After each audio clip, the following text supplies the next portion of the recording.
the way the earlier FTAs were negative with our trade, I am not talking about how it is positive with other trade, I have not done an analysis. But in a lot of cases, we have seen that the FTA, the way it was signed, without the consultation of the trade, etc., it has not gone favorably with our trade in a number of cases. So we were not very favorable to FTAs in the previous regime and how that has been used by some operators, etc. But this time, I can assure you that government have done very intensive meetings, not only with us, with our people. We have taken view from all components of the industry, and based on that, the India-UAE CEPA was signed. Because what was the view of the government, and we agreed, is that let us try at least in a positive manner, and later, because they are the consuming countries in the end of the day, let us try in a positive manner. So that is how where the India-UAE CEPA was signed, then Australia FTA is signed. Now I understand that we are working with UK, Canada, etc. Where from, I think this is positive, we are signing with countries, the FTAs, where Indian markets are, at least as per our product per se. I am not going at other products because the FTA is for all products or a number of products.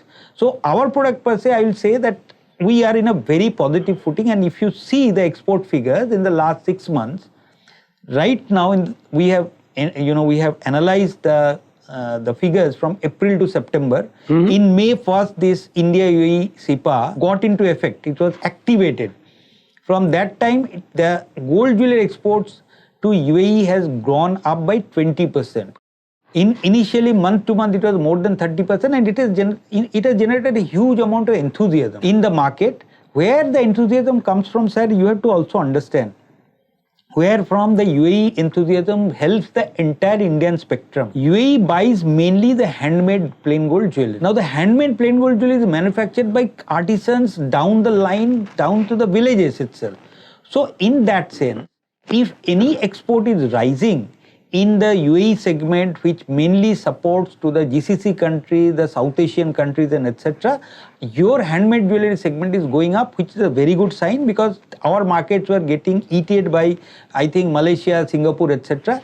This has, reversed that trend. Now you have come to the Australia. Now, if you look at the just one area in our country, two areas basically is very good into studded gold jewelry or studded platinum, silver, etc. Or rather 3 zones. You see Seebs, which is the mainly Seebs. Then we have Sitapura, Jaipur, which also makes the gemstone studded jewelry, and also your Surat SEZ, which is diamond studded, and silver diamond studded jewelry also is going from there. These 3 areas will greatly benefit from India, Australia, because their main demand, if you go to Australia, their main demand is studded jewelry, mainly diamond studded jewelry is the demand of Australia.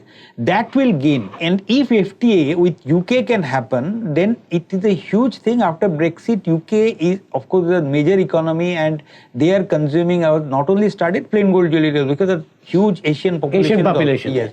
So both the segments. So if UAE is for plain gold jewelry, if Australia is for studded gold jewelry, UK will be for both. So all 3, we are very hopeful and we are optimistic that if it happens, this will help our exports grow in a new horizon. It will take us to a new horizon. That is what we believe.